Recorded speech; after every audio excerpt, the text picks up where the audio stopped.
வணக்கம். ஒரு விழிப்புணர்வு கதை. ஒருவர் ஒட்டகம் வைத்திருப்பவர். தினசரி பீச்சுக்கு போய் ஒட்டகத்தில் ஏறி சவாரி செய்து அதில் குடும்பம் நடத்தி வந்தார். ஒரு கட்டத்தில் தன்னுடைய மகளுக்கு கல்யாணம் செய்து கொடுக்க வேண்டும். அதற்காக சிறிய சிறிய தங்கமாக சேர்த்து வைத்திருந்தார். அந்த காலத்தில் எல்லாருமே ஒரு முடிச்சு மாதிரி போட்டு வைப்பாங்க. இந்த பாட்டி மாதிரிலாம் முடிச்சு போட்டு வைப்பாங்க தெரியுமா, வெத்தலை பைன்னு சொல்லுவோம்ல, அந்த மாதிரி சுருக்கு பை மாதிரி போட்டு வச்சுருந்துருக்காரு. அப்போ கல்யாண டைமிங்கில் அதை தேடி பார்க்கும்போது கிடைக்கல, எங்கே போச்சுன்னு தெரியலை. கடைசியாக வழி இல்லாமல் அந்த ஒட்டகத்தை விற்றுருவோம் அப்படின்னு சொல்லி முடிவுக்கு வராரு. ஒட்டகத்தை விற்க போனவர் மார்க்கெட்டில் போய் ஒட்டகத்தை விற்கும்போது ஒரு விலைக்கு விற்றுருந்தார்.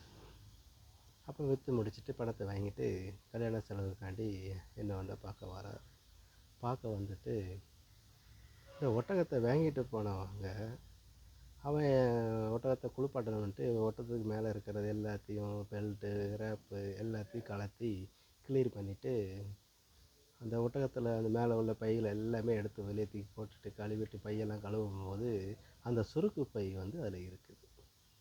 தங்கத்தோட சுருக்கு பை அதில் இருக்குது.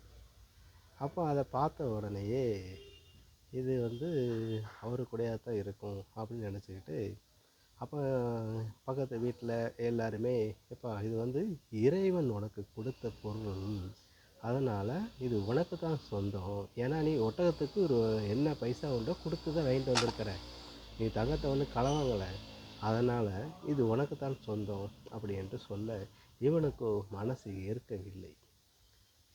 அவரை நேராக போய் சந்தித்து தேடி அவர்கிட்ட போய் இந்த தங்க பொருளை கொடுத்துருந்தோம். கொடுத்துட்டு 10 பீஸுக்கிட்ட இருக்குது தங்கப்பொருள்.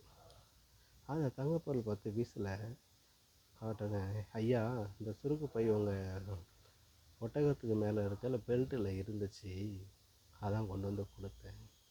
நல்லா இருப்பீங்க தம்பி, கடவுளாக உங்களை அனுப்பி வச்சுருக்காரு அப்படின்னு சொல்லிட்டு அதை வாங்கி என் பொண்ணோட கல்யாணத்துக்காண்டி வச்சுருந்தேன்.